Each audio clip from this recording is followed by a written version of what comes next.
Oh, yeah. All right.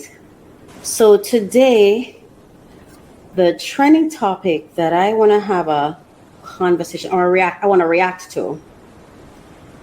This is something I want to react to. Let me open it. And of course, I'm not going to play the video because I don't want to have any copyright strike. So we're just going to listen to the audio. You know, there's a short life. All right, pause there. All right, so let me just let you know. Oh, hang on, I need to connect to this thing so you can hear it properly. Today, I want to react to an interview clip from Terrence Howard. He was on this podcast, and he spoke about some things in Hollywood and Sean Combs, to be specific, more popularly known as Diddy. I don't like that name, so I prefer to just call him Sean Combs. That's his name. So, because I think sometimes when we start thinking of people as what they do and the names they give themselves and as their different titles, I think sometimes we forget that it's a human being. Sometimes that gets lost in the conversation and the sauce of things. We forget that, hang on, this is a human being. And as flawed as they are, they feel, they experience things, they have family members, and they're human at the end of the day. And none of these people that we tend to try to hold accountable carries more accountability in our lives than we do. And I think it's important for us to remember that when we have the conversations and these discussions. So I'm going to play the clip and I'll interrupt it from time to time because I'm reacting to it. I want to react to it, and I want to comment as it plays. I don't want to listen to the entire thing and then comment. I want to react to it as it's being played. All right, so bear with me. All right, awesome. All right, so let's go to the clip. All right, and this is the clip. That's what I'm going to be playing. All right. And why do you think that is with the creative side? Well, because losing out money, you got to take drugs. You're going through so much shit to try and deal with life. You are literally, it's an unhealthy space. And so eventually you're going to go too far. You know, who knows what happened to Philip? Who knows what he had to do in order to get to where he was at? There's a lot of things that people do that end up sitting and they can't get over it. And they got to keep getting high, hoping to get it out of their head. You know, but when you lose your man card, that's the only thing I can think of. You lose your dad. Okay, I would like to make a comment before he gets to the man card part. He said something here that I think I probably want to replay it because it blew my mind. Man card? Hold on, hang on. I'm trying to... What do you mean by okay, that? so I don't see how to replay it. So I feel as though as a grown professional who he's been married before, so he's been a husband, sorry. I think Terrence Howard, and before I start commenting on him, thank you, Terrence Howard, for sharing your thoughts. Thank you for putting yourself out there that we could use your experience as a breakdown to help us do our self-work to achieve our breakthrough. So let me say this, preface this by saying, when I talk about these hot topics, my intention is not to demean, is not to mislead, it is not to lament, it's not even to praise. Really, I listen to these stories so I can identify the breakdowns, or I can explore their breakdowns so that I can be inspired into doing my own self-work, right? So I can be inspired into doing my own self-work so that I can achieve breakthroughs in this life, all right? So it's a learning process for me. It's not about criticism. It really is about assessing what he's saying and finding the empowerment factor in it and the accountability. We're looking for accountability and empowerment. And as he opened up just now and he made that statement, like right off the bat, it just like touched somewhere inside of me, because I'm like, what are we teaching our kids? Are we teaching our kids that we don't we don't have accountability for our actions, so you end up having to, you just take drugs. Like, it's so flippant, like someone just was walking and they stubbed their toes and they just fell into drugs, right? We're making choices. And don't we need to address these things in a way that when our children listen, they can be able to say, okay, so how do I do it differently? But if we're approaching it in this way where, oh, they're just on drugs and this the situation and the environment just, and don't get me wrong, our environments are important, right? Because a bad environment will almost inevitably lead to some bad experiences that we can then learn from. But don't we have any power or any choice over the environment that we find ourselves in? I mean, I can understand a child who grew up in certain circumstances and stuff like that, but as adults, don't we have any accountability in the environment we choose to engage in and stay in? Because it's one thing to enter a situation and realize that, hold on, this is not good enough for me. I don't have the capacity for this. Don't we have the choice to leave? And if you didn't have the choice to leave, let's say you're not strong enough, who do you place that blame on if you're not strong enough? Is it the other person's fault? Let's say, and I do not condone drugs or anything like that, but let's say you visit me and I do drugs, right? My environment is unhealthy. Don't you have the responsibility to yourself to say, you know what? I cannot stay in this environment because I'm not strong enough to stay around it and not do it. Like, I'm just trying to find out where in all of this does personal accountability and personal responsibility come in? But let's continue listening, because that one just threw me off completely. Now he's going to go into the whole manhood thing, and let's listen. You give up your ability, your right to being a man. A man don't take it, a man gives it.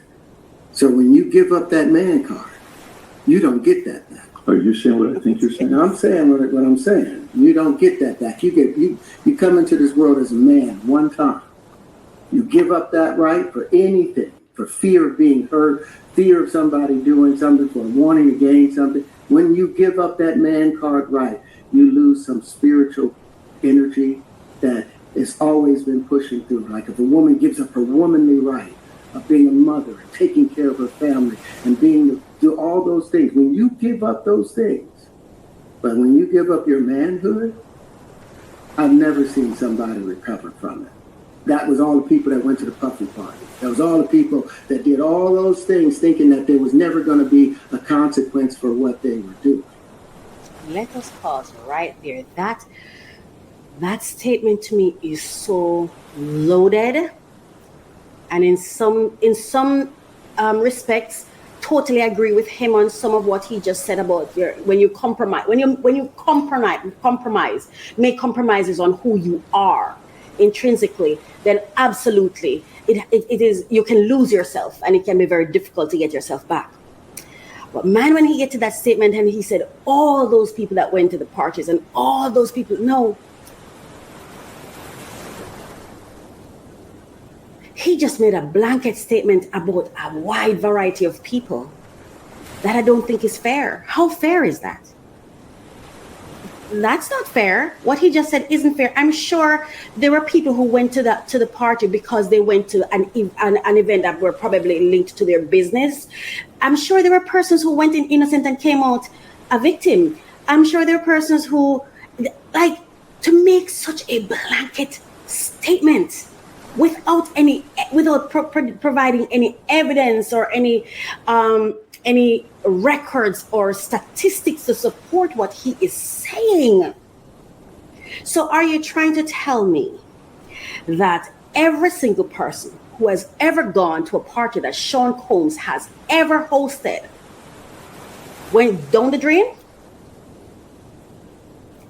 And if that's the case, how is it he was able to do it for so long? And Mr. Howard, I received the part where you talk about losing, whether it's your manhood or your womanhood or whatever the case may be. But why do we always make it? Why is it that society makes sex the major crimes of our lifetime? Why is sex the major crime? And when I say major crime, I mean from a perspective of one's choice, one's sexual choices. Why is it that sex always become the worst? the worst thing that you can do starts with your sexuality. Is manhood just about sexuality? So hold on now. When a man commits a crime, when they take somebody's life, it does not equate to the same thing as as compromising on your sexuality. Weren't some people at those parties as a network for business? Come on now, this is what I say. Sean Combs he's caught. He is caught. We don't have to add to the things he's been accused of are so egregious. They are so out there. Nobody needs to add to it. We don't need to embellish. We don't need to add. You don't need to put just the straight facts are enough to hold him accountable. But how are you holding yourself accountable? You know, there's a quote that will be that flashes on the screen that says, "Evil prevails, evil prospers when good men do nothing." Why are you only talking now, Terrence Howard? Why? If such egregious things were happening, where was your advocacy for men then? Since they were losing their manhood and all these parties, that's all they went there to do. Why are you only talking now? Or if you were talking before, can somebody please share me the clip so I can look at it? Because we need to be fair. We need to be fair. We need to be fair. And if you did not attend those parties and participate, how do you know? How do you know? That thing that he said, that blanket statement, and that's what all those people in all the parties, come on now. Come on now. We know that sometimes we have the best of intentions. We have good initiatives that get spoiled by bad activities and bad actors, right? But to just blanket everybody that went there. How do you know? Where is the facts to back up what you're saying? Where is the statistics? I see people just, when it comes to the Sean Combs things, everybody just embellishing and going on. The story is gross by itself, all by itself. It is gross. Nobody needs to add anything to it. And I believe that everyone should be given a fair chance at justice, because listen, these conversations are being had as though the case has already been tested. He's been proven guilty. He was sent to the slammer and he is locked away for life. You would think the case has already been tried and tested and sentencing completed. It is crazy the confidence with which people speak about things that according to them they're innocent of and never participated in. It certainly leaves a lot of questions in my mind. It makes me question you, Terrence Howard. It makes me question you because, one, if you were aware these things were happening and did nothing, what does that say about you? And maybe you were just a coward. You were too afraid to talk because you were making money and blah, blah, blah. I don't know. But it still speaks volumes about you. So now as you're talking about the Diddy situation, I'd love to hear you hold yourself accountable too. Hold yourself accountable. You know what? I had knowledge of these things happening and I didn't do anything, so I'm going to start there. I should have said something. And these are the things I should have said. I witnessed this and this and this and this. All you're talking right now, there is no evidence. I don't hear you say, I witnessed this happen, I witnessed this happen, but you're going to put everyone that ever went to a party. That's unfair. That is wrong. It's bad. That it's wrong and it's dangerous to do that. Anyway, let's continue. But like I said, what he said about compromising yourself, I totally am with him on that. And it's not about sexuality. Once you compromise on your integrity, once you compromise on who you authentically are, once you make that compromise, even if the world doesn't know you make the compromise, once you make the compromise, it will affect you internally and who you are. It will affect you mentally, psychologically. It will affect you. And it's a hard place to come back to once you've compromised yourself. But you can come back. You can seek help. You can face your demons, because we all make mistakes. All of us make mistakes, and mistakes aren't anything beautiful. Anyway, let's continue. By some greater desire. They should have a greater desire than being a man. So I believe that's a big problem with a lot of the actors out there, because they get fluid. And next thing you know, once they're fluid, it's gone. You don't have any foundation to pull yourself back from. So maintain your man card. No matter. So you're saying to me that if I compromise on my womanhood, I have no foundation to come back to? That's crazy. That's crazy. We can come back. Okay, for example, a lot of us grew up Christians, right? Not necessarily Christians, but in the church. And then we stray from it. But guess what? Never leave us. Those little lessons from childhood. We remember you shouldn't lie. Even when we tell a lie, we know in the back of our minds, we shouldn't lie. Excuse me. And any day we want to decide that, you know what, I'm going to stop lying, is because that information in the back of our heads already are, that foundation is there, that we know we shouldn't lie, even though we're doing it. And any moment now, conscience can bring us back.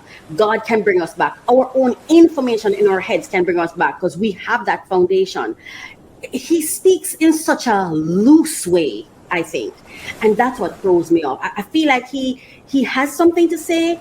He has a right to say it, how he said and what he says. So let me be clear. I'm not telling this man to change what he said. I have the responsibility as a listener to listen responsibly.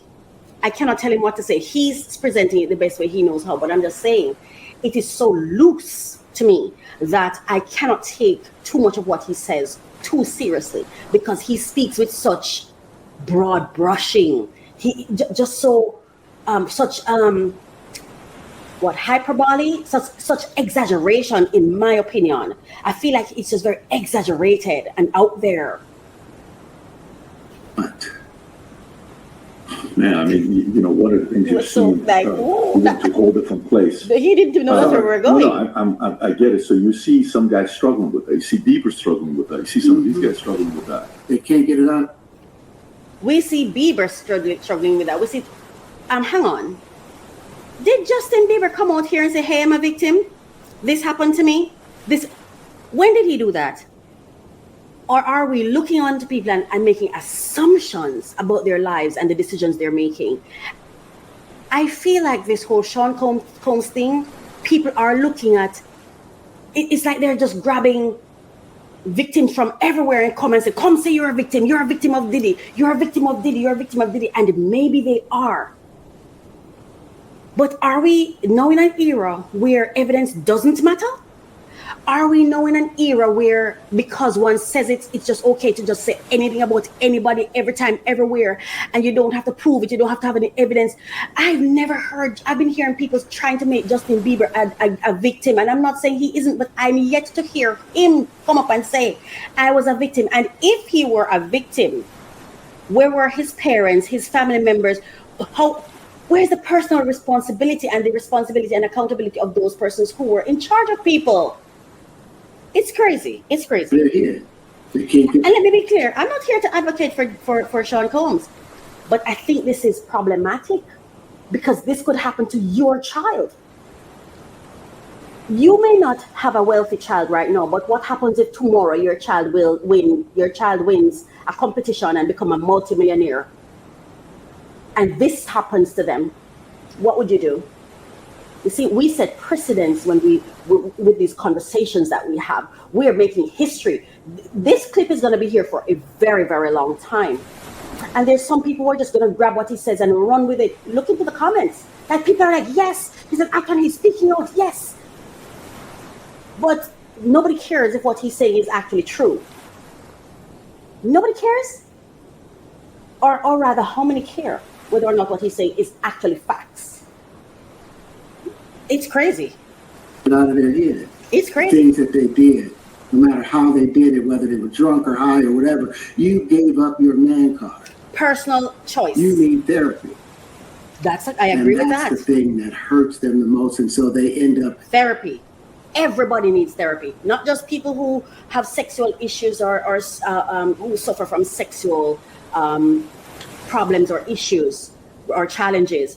Everyone, I would tell everyone needs therapy, because we all go through things in our lives that sometimes we're not equipped to handle. We don't have the techniques and the skills, and we need support to do it. But to tag this just down to, this is all areas of our lives. And again, people are making choices. They said, right, you can bring the horse to the water, but you can't make them drink it, except is if you influence somebody to do bad. All of a sudden, if someone follows you or comes to you and you say to them, do something bad, and they do it, you got them to drink the water. I thought you can bring the horse to the water, but you can't get them to drink it. And even if you put it in their mouth, you can't get them to swallow it. At some point in time, there is a choice made. Can't we tell? why can't we tell the story with fairness? Why can't we say, you know what? And those who bought into what he was selling, instead of making it seem as if, oh, he just poured it down people's throats. They had to drink it. They had no choice. They had to drink it, and then they had to keep coming back to drink more. Even though the party ended and they went home. You would think when they talk about these parties, you would think people lived in the parties. You'd not think that people went home to a different place from where Sean Combs lived. You'd think he lives with them. They're with him 24/7. This one man is he's been made to be so powerful. It is mind-blowing. All along you hear how little power black people have until Sean Combs. Sean Combs have all the power in the world based on the stories I'm hearing. It is crazy. I think if this man really is a perpetrator, by the time they're done talking about him and the way they exaggerate, it's like you start losing, you start making him a victim. And that's why fairness and justice is important, because if you really, really want someone to be held accountable, you have to be careful not to turn them into a victim. You don't need to exaggerate the thing. Just say what it was and give everyone their accountability. And sir, I'm still asking, why are you only talking about this now? Why didn't you speak up about it before?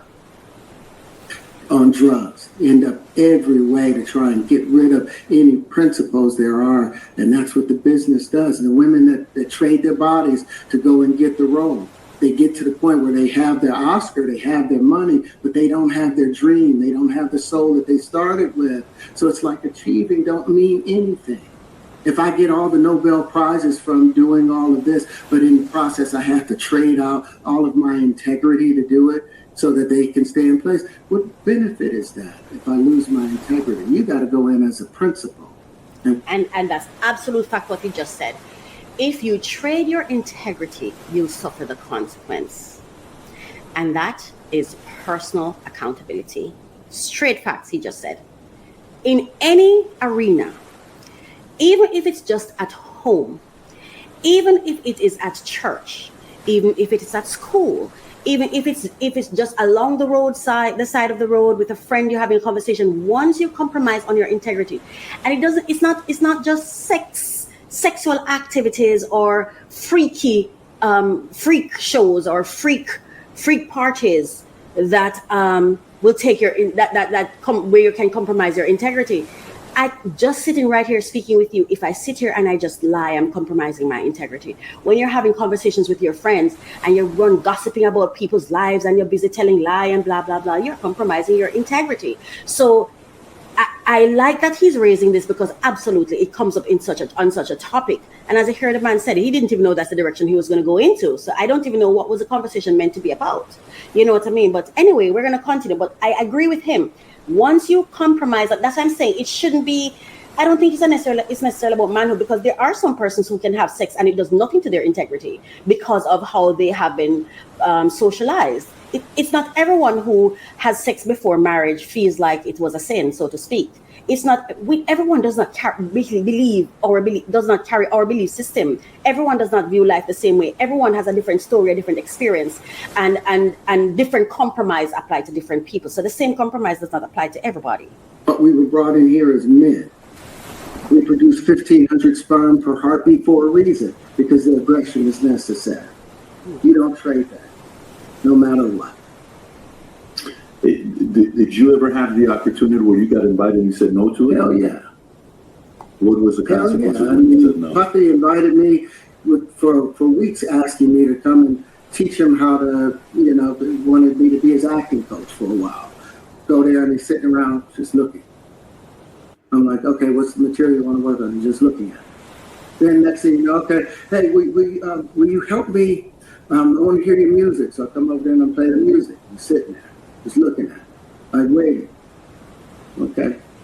So then my assistant was like, he wants to hang out with you next week. And I was like, for what? He's like, I think he's trying to fuck you.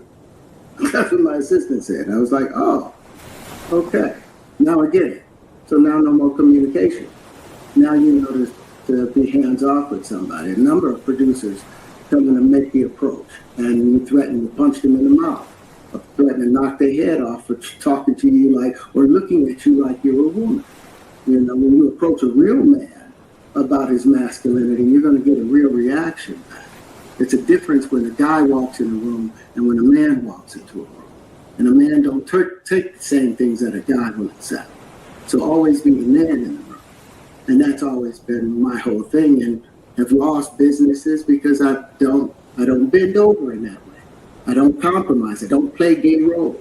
I don't kiss a man. I don't do that shit. Because Okay, kudos to you, Terrence, and you have the right to not participate in activities that's against who you are. But I want to go back a little bit. First of all, the assistant said, I think he wants to. That's not facts. That's not fact. I'm not saying he's wrong, but I'm saying this is my critical thinking. Because I'm not coming in thinking you just want to do that with me. But anyway, just going by what he said.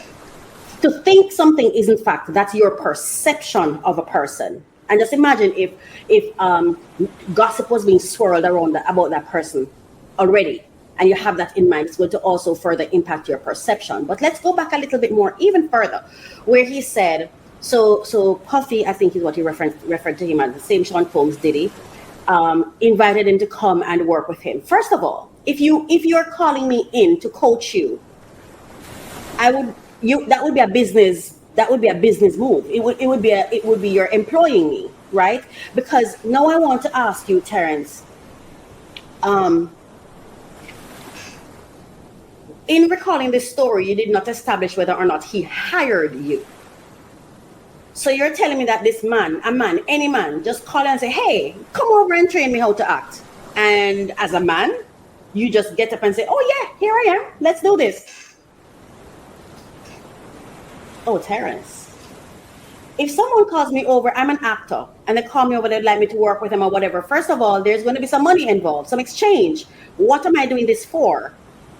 Is it that you're hiring me? And if you're hiring me, it couldn't be that you're just sitting. How long are you sitting down looking at me? Because if you hire me, then you book me for 30 minutes. When I come in for 30 minutes, I have a list of things that I'm going to be doing. So you don't have to speak. You can sit down and look all you want to look. But because I know I have work to do, I'm coming in with targets to hit in that meeting, with things to accomplish. And if I'm sitting in a meeting for 30 minutes on the first time and nothing happens, I come back the next 30 minutes and it doesn't happen. Yeah, I'm happy for the money. I'm collecting the money, but I'm not going to find any joy in not delivering after you pay me, because I'm not going to start thinking, hey, there's no such thing as something for nothing. So this man paid me for something. I have to come and deliver. And if I'm not delivering, I'm going to submit a memo or something to let them know I have not been able to complete my job, because when I come, you're not responding and interacting with me. You're just sitting looking at me. Nobody would have to come to me to tell me they think someone is trying to fuck me. Pardon my language.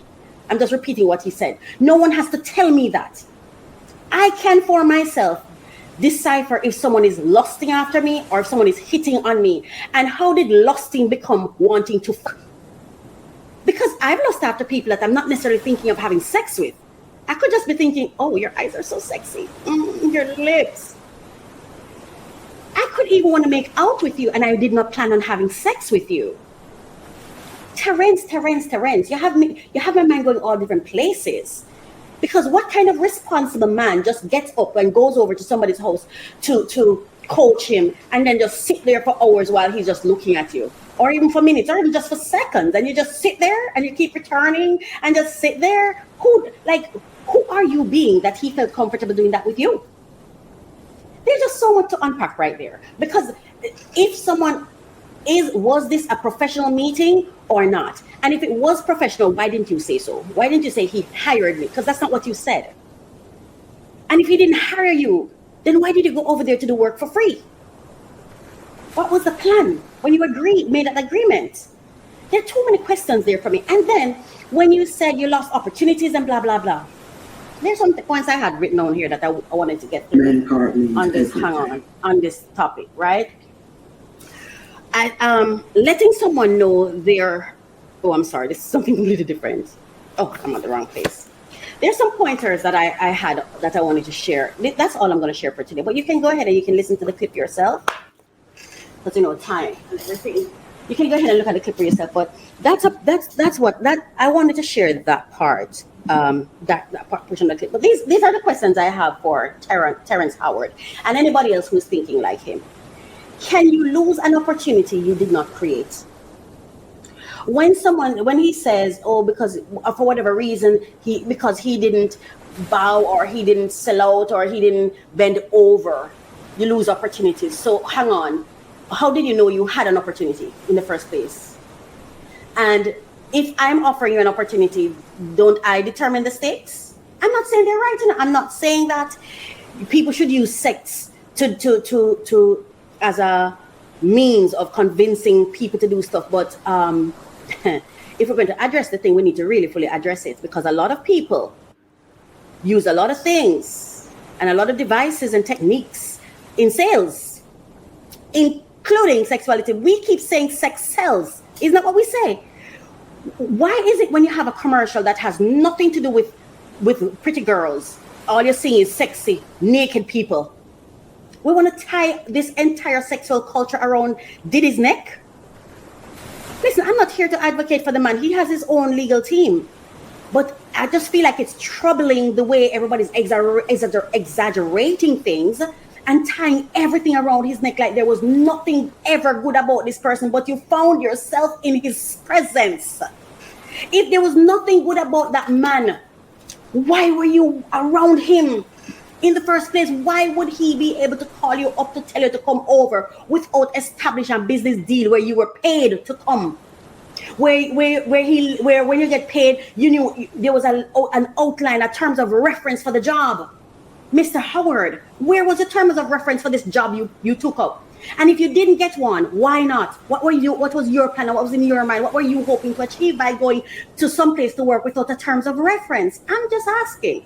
Yes? And if you did not create an opportunity, can you lose it? Because the person who creates the opportunity is the one who determines whether or not they're going to give it. And they have the right to determine the terms upon which they do. Don't they? The next question I have for you, why would you want to earn where your ethics don't align? If all of what you're saying is true and you must protect your manhood and you're not going to bend over, why would you want to work for people who have people bending over? Why would you want to work for them? So you don't like them, you don't believe what they do, but you're upset that they didn't hire you. Make it make sense, because I'm not getting it. And the next one I'm asking is there a difference between lusting and sexual assault or sexual propositioning? When someone is proposing sex to you, is there a difference between lusting and sex? Because it sounds, if somebody's just looking at you funny, that to me sounds like sex. If they're layering, how can my layering be an assault? I haven't touched you. You can move out of my space. You can leave. This is a lot. If that was my son, you see, it's easy to sit and look at somebody that's going through something and say, but what if that was your child? What if your child suddenly become wealthy tomorrow and this start happening to them? And I'm not saying that was the case for Sean Combs, but he's a person too, and he's somebody's son, he's somebody's father. And this hyperbole, this exaggeration of things, really, I think it hurts. It hurts the real victims. The real victims are hurt because it makes it so difficult for me to believe people when they speak. Huh? Why would you want to earn amongst people who you say have no ethics and you want to maintain your ethics? You want to protect your manhood, and these people don't respect, and they have compromised theirs. Why would you want to be in their space, in their network, in their business? Why would you want them to be directing you in anything? Why would you want to be telling their stories? Why would you want them to hire you to tell their stories? Because you're an actor. Why would you want to be playing their roles? That's all I'm saying. And is lusting illegal? If we're not mindful, we will blame others for what life deals us, when sometimes it's just life and sometimes it's our expectations, right? So, and this is what I also want to ask. Is Terrence Howard the good man who did nothing? Because evil prospers when good men do nothing. Is he one of those good men who did nothing so evil prospered? And if he didn't, I still can't beat him either, because he has his own brokenness, his own fears. There are things because when you're economic, when economics come into play, sometimes people compromise. Sometimes, just as those people were compromising, Mr. Howard, maybe you were compromising on your ethics too by not speaking up. They may have compromised by bending over, but you compromised by not speaking up. Yeah, but who owes you an opportunity? amongst them when you don't believe what they believe. And this is something, sometimes when I hear people like, oh, they should hire diversity by diversity. I don't even believe, I believe in segregation.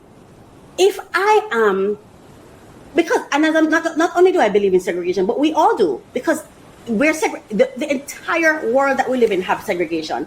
You have one church, you have something called churches. You have something called schools. You have places called business places. That's segregation. That's separation based on operation, based on alignment. You're aligning based on what you do. So why shouldn't that be in certain workplaces too? If I know that I have a system where this particular party that I have, at some point in time in the night, I want it to be a freak show. And if having a freak show is not a crime, I want only people who would enjoy it and appreciate it to be there. If you know you don't appreciate it and you don't appreciate it and you don't agree with it and it goes against your ethics, why were you there? Why were you there? Why do you want to be amongst the people with whom you're misaligned? And then say they withheld opportunities from you. Yes, because you did not fit you probably did not fit the scope of who they're looking for. You should be happy. Everyone has the right to tell their story. And I thank you, Terrence Howard, for sharing your story, because your story is making me look at myself. To be honest with you, after watches and some things I was going through, when I wrote this part where I said, if we're not mindful, I wrote this one about myself, because I find that I do this when I like a guy. If I meet someone that I really like, I start develop stories because I really like them and I'm having feelings and blah, blah, blah. And I am way ahead of falling in love and they haven't even thought about dating me yet. If we're not mindful, we will blame others. And when they don't date me or they separate, I blame them for playing me. I blame them for doing this. A man can play all he wants. I am an adult. I have instinct. I should spot when something is not working in my favor. And we need to start teaching our children to, instead of blaming people for everything, there's some things that people are responsible for, but we need to find our own little role that we play in it, because it's the only way we're going to be able to do our self-work, to become our best selves and have those breakthroughs, right? We have to teach our children that, listen, someone can tell you a lot of things. They can say, do this, do this, do this, do this. You don't have to do it. Even if they beat you, you can die for your integrity. You can die for your ethics, because if you're going to talk about ethics, you have to be willing to die for it. And if you're not willing to die for it, then you're going to compromise about, maybe sex is not where you compromise, but silence may be where you compromise. You're going to compromise somewhere else. So we have to find a way to teach our children how to truly handle uncomfortable situations, circumstances where they're not aligned, things that are happening that may go against their personal ethics, but not necessarily the other person's ethics. And we need to teach our children to stop fighting to get into rooms where things happen that we don't agree with. And then after it happens to us, we start complaining that you come in here and this happened to you, but you knew it was happening in here and you knew you should not come in here. If you know 10 gays work in a bar, what are you going into the gay bar for? And then when they hit on you, you complain. Is gays work there? What do you think going to happen? Human and human interaction, anything can happen. So if you know it doesn't align with your ethics, what are you doing there? And why would you want an opportunity from people you do not agree with? I just have those questions, okay? But thank you, Terrence Howard, for sharing your story. I certainly have learned a lot from it, and I value that you have shared your experience, and you have the right to do so. So thank you so much for that. I love to open new packages. There will be the latest information on the top funding opportunities for entrepreneurs who are seeking funding.